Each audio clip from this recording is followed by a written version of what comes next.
Hey everyone, I'm Nidoking. Last time on Warrior Within, we opened the door to the throne room, and Catalina has gone ahead of us to see the Empress, so guess I better get on with following her.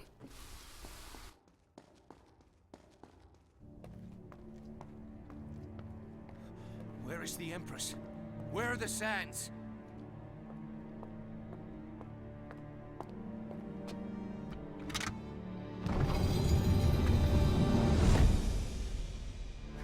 What are you doing? You've trapped us in here! I am sorry, Prince, but only one of us can cheat fate today.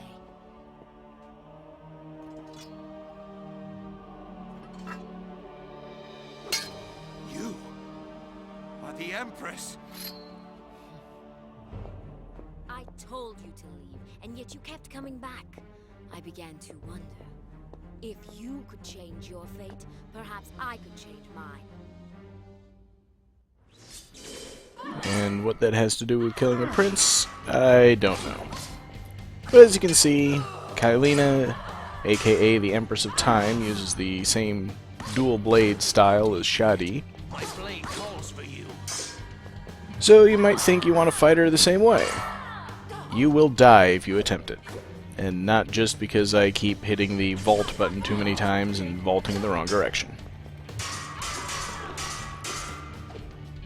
These poles around the room are there for a reason. You can do your pole swinging attacks from them. I decided not to do that for various reasons. Mostly because I'm terrible at the game. But that's what you want to do. Try to keep your distance rather than attempting to block her combo, because you'll take a lot of damage. And she uses a lot of unblockable attacks. Again, keeping your distance will help. And if you attempt to do an attack combo of your own, she'll usually block that too. After this cutscene, do not attempt to attack her again or you'll just get caught up in a tornado. And she'll summon a couple of guards, which are basically just Crow Knights. Fight them the same way that you fight Crow Knights. They just don't caw as much. Also, I'm trying to keep away from the tornado because it does still hurt. Yeah, it's one down, and the other follows shortly. Of course, you also can't really make a whole lot of use of your sand during this fight for any of your attack techniques. So, if you take too much damage, it's probably better just to rewind and try to block sooner. You see what I mean about the combos? They're pretty useless. It's just a test of endurance, really. How long can you keep hitting her with a couple sword slashes each time? And taking that final unblockable attack in about half of the combos she does. Hey, thanks for the slowdown to show me a block. I went in way too soon. I had hoped the Dahaka would kill you. I had hoped Shadi would keep you from the island, or the towers would finish you off. I even cursed the sword I gave you, and yet you did not die!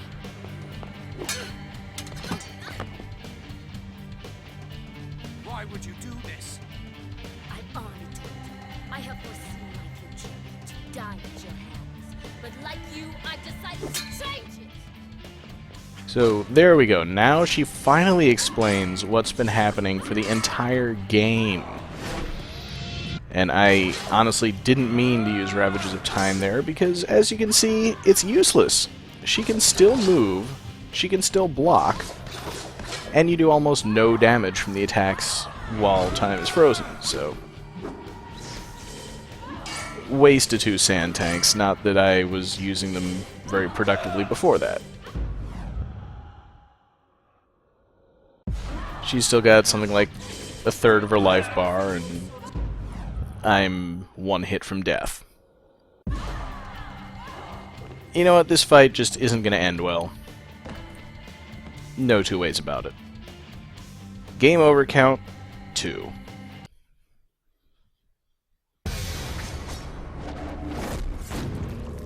And this is the one that I deserved. I own this one. But it doesn't put me too far back because I saved right before going into the room. And I suppose this will give me a chance to show you what happens in a cutscene if you've already seen it before, and then restore your game. So let's go ahead and skip through this thing. The pause button is not the button that skips cutscenes. It just runs a bit faster than usual. Okay, take two. I'm gonna try to fight a bit smarter this time. Give Eye of the Storm a chance, which actually is effective. I just took way too long to start using it and used a couple of techniques that don't work. I think the key here is avoiding her long combo and finding your openings to counterattack. And not in the block and hit attack at the right time sense. She's got two ways to follow up her long combo. Actually would have been a good time to rewind, but nobody wants to see that all happen again. When she finishes her combo, she's either going to hit you with an attack that staggers you so you can't counter, or she'll just trip you and you can't block it.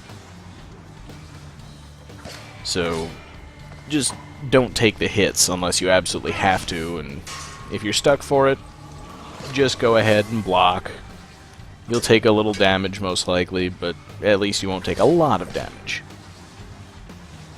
These are all things I kinda wish I had been doing the first time around. And if she gets too far away, don't stand still. As long as you're moving, you can usually avoid that teleporting kick that she does. There we go. Perfect timing. I get a hit in.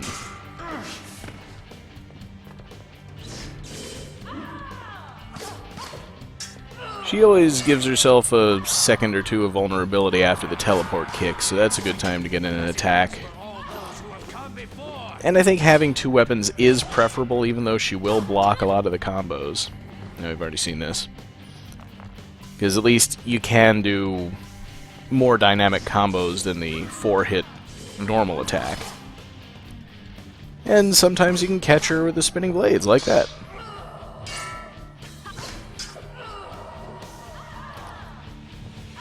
Really, this is a battle of doing very little damage at a time, and God help you if you're playing in hard difficulty. I mean, this isn't even the point where I take that handicap I was talking about earlier.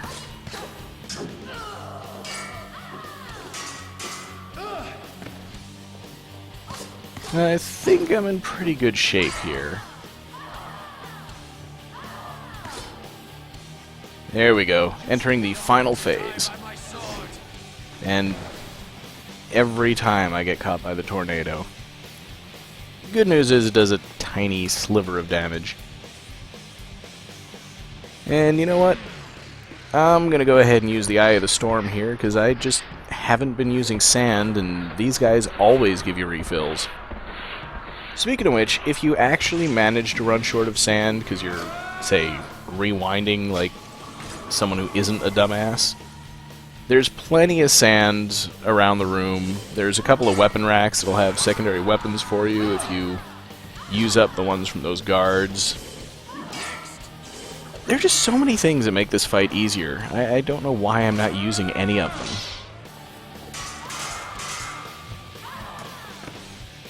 them. And that time I expected the trip. I rolled out of the way and right into the next attack.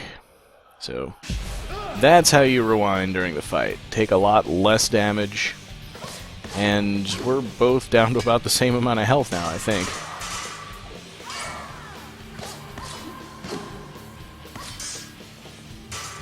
Don't get complacent right at the end. Wait for a good opportunity. Jump the wrong direction. Jump the right direction. I mean you no harm, Catalina. But I must finish this. You are a fool, Prince. No matter what you do, you still fail. Just as I have tried, and just as I have failed. I am sorry, Catalina.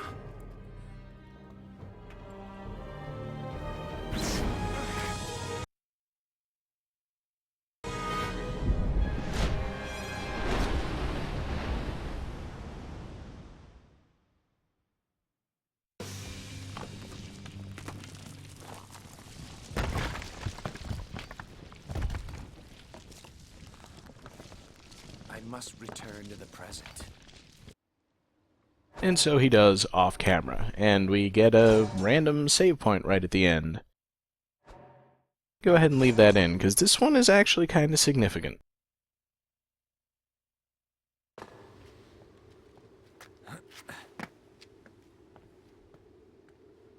Despite all the warnings that I would fail, I have vanquished the Empress and prevented the creation of the Sands of Time. I have defeated the Dahaka and fate itself. It's time to find a way off this rock.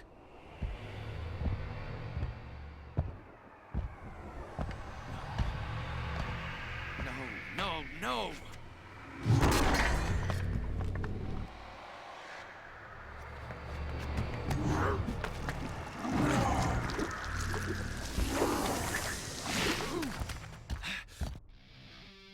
Well, actually I just saved. Let's see what happens if we get caught. I've been wanting to show this off since the very beginning.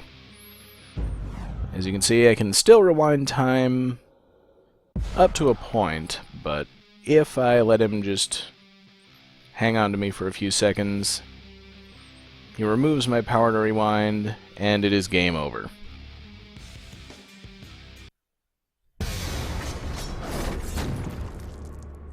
I meant to do that. So alright, after the cutscene fast forwards again,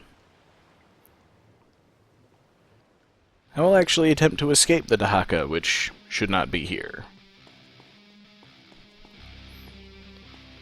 Fortunately, like most of the Dahaka chases, it's a pretty straightforward scene. You just gotta figure out which wall to run along.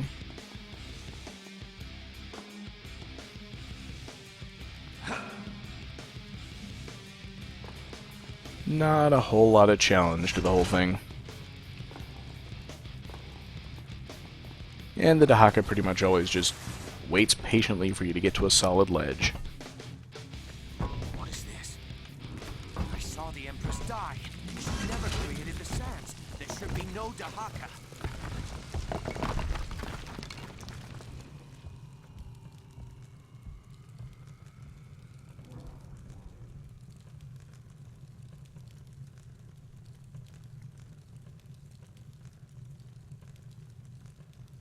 And yet it still pursues me.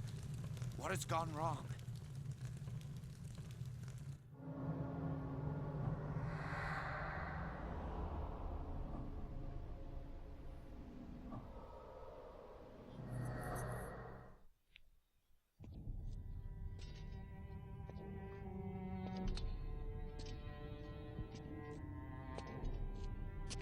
I am the architect of my own destruction.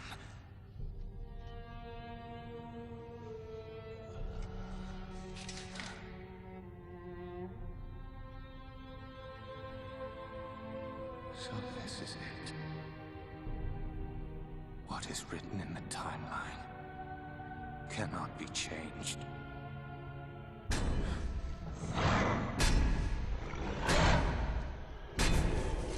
Come for me then.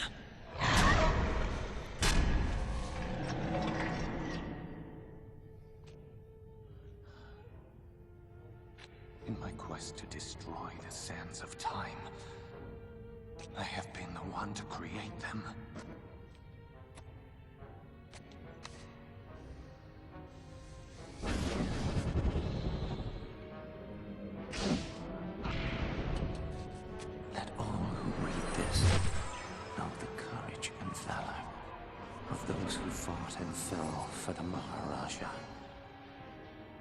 We sought the power of the sands of time. Most found only death. Myself among them.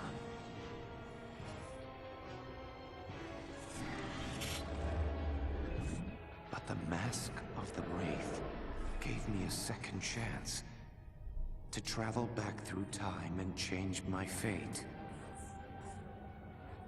This mural shows the impossible.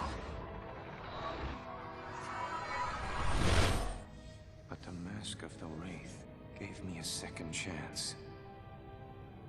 There may still be hope. You had your chance to take me. You won't get another. So we move into the second act of the game, where no longer trying to kill the Empress, the Prince is now trying to get the Mask of the Wraith, so that he can go back and do something other than kill the Empress. And there are still chests, and I just noticed his sword is broken. That's right, it is pretty much completely useless in combat now, but it's the only weapon I've got because I don't have a secondary weapon.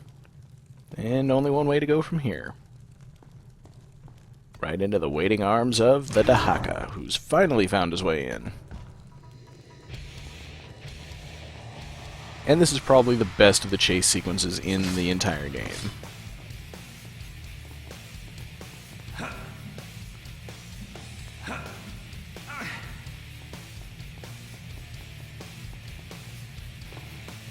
Again, he just kind of politely sits there and waits for me to get to the next ledge, at which point he'll teleport over and keep coming after me.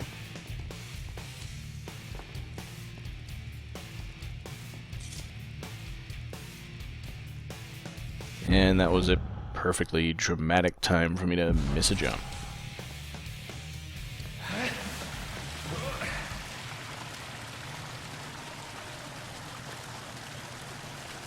And now I just fall to my death.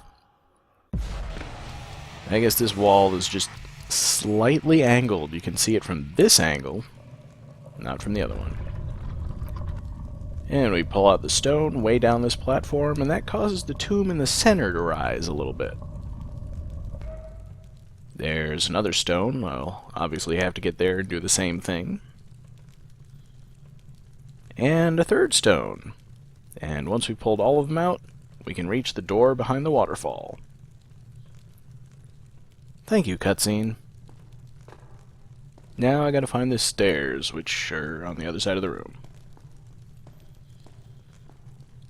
Of course, the way we went the first time is now caved in, so I gotta go where the Dahaka came from.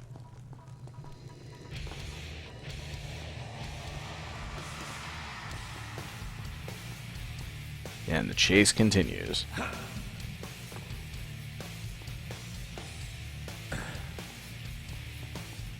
And there is a secret over to the left that I missed, which I believe you can only get on your way to go down this corridor.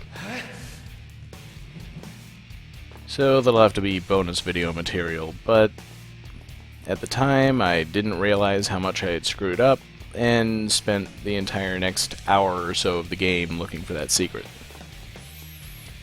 I'm not kidding.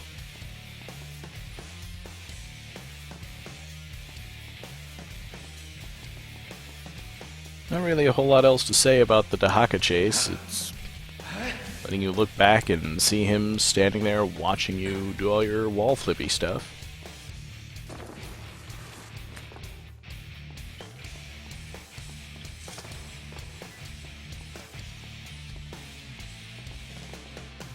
This is the part that actually makes me kind of want to get the soundtrack for this game. I've got the Sands of Time soundtrack, was never really interested in this one, but I love this track.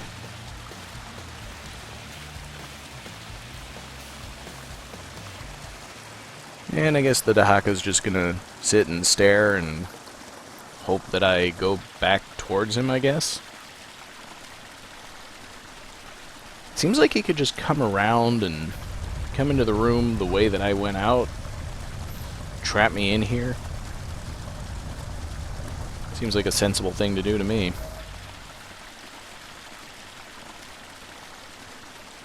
Oh well, only one big stone slab left to pull out of the wall. And the Dahaka's on my tail just like before.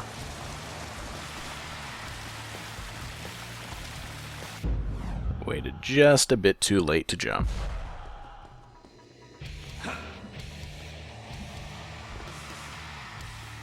And this time I'm going to go after that secret.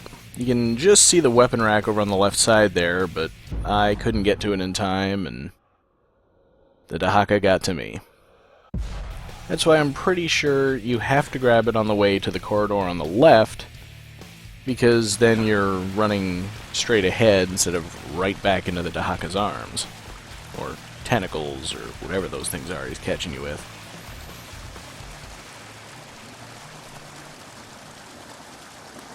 But enough about that secret. We'll find out about it later. For now, I've finally raised the tomb to its highest point.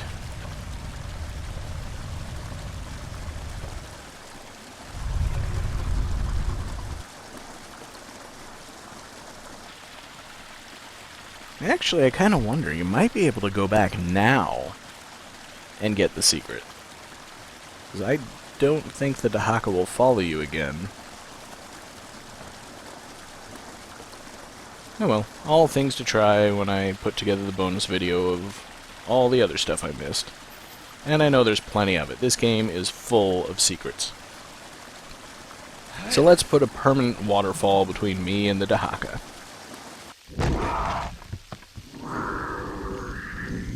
And he desecrated a tomb, too. Does this guy's evil know no bounds? Anyway, having put our old quest behind us, next time we're going to continue on the trail of the Mask of the Wraith, assuming that it's in this palace for some reason. See you then!